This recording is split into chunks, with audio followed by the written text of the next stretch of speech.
کیا خوبصورت جملہ امام نے شاہ فرمایا، فرماتے اختبروا شیعتی بخصلتین المحافظۃ علی اوقات الصلاۃ والمواساۃ لاخوانہم بالمال فإن لم تکونا فاعزب ثم اعزب۔ فرماتے ہیں کہ میرے شیعوں کو دو علامتوں سے پہچانو، اور یہ وقت آیا ہے ائمہ کے دور کے اندر، پیغمبروں کے دور کے اندر، انبیاء کے دور کے اندر یہ وقت آیا ہے کہ جب حکومت مل جاتی تھی انبیاء کو یا اوصیاء کو تو ہر ایک کہتا تھا ہم علی والے ہیں، ہم تو پہلے ہی سے علی والے تھے، ہم تو پہلے ہی سے آپ کے چاہنے والے ماننے والے تھے۔ اب کیسے پتہ چلے کہ کون حقیقی چاہنے والا ہے اور کون ابھی بنا ہے؟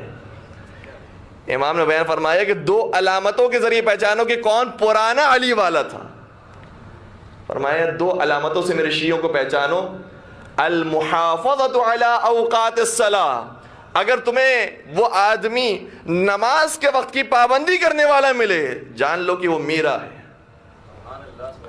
والمواساۃ لاخوانہم بالمال، اور مال کے ذریعے اگر اپنے بھائیوں کی مدد کرنے والا ملا سمجھ جاؤ یہ علی والا ہے۔ فَإِن لَمْ تَكُونَ فَعَزُبْ ثُمَّ عَزُبْ، اور اگر یہ دو علامتیں اس میں نہ پائی جاتی ہوں اس سے دور ہو جاؤ، اس سے دور ہو جاؤ۔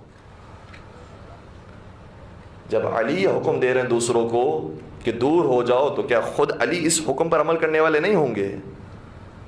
اللہ اکبر، اگر یہ حالت ہوگی تو پھر کیا ہونے والا ہے کہ وہ جو نماز کے وقت کی پابندی نہ کرنے والا ہو، مال سے مدد کرنے والا نہ ہو، اس سے علی دور ہو جائیں۔ اللہ اکبر۔ تو بس میں بہت ساری باتیں کو چھوڑتے ہوئے نماز کے صرف ایک نقطے کی طرف انسان توجہ رکھیے، اول وقت کی نماز کو فراموش نہ کریں۔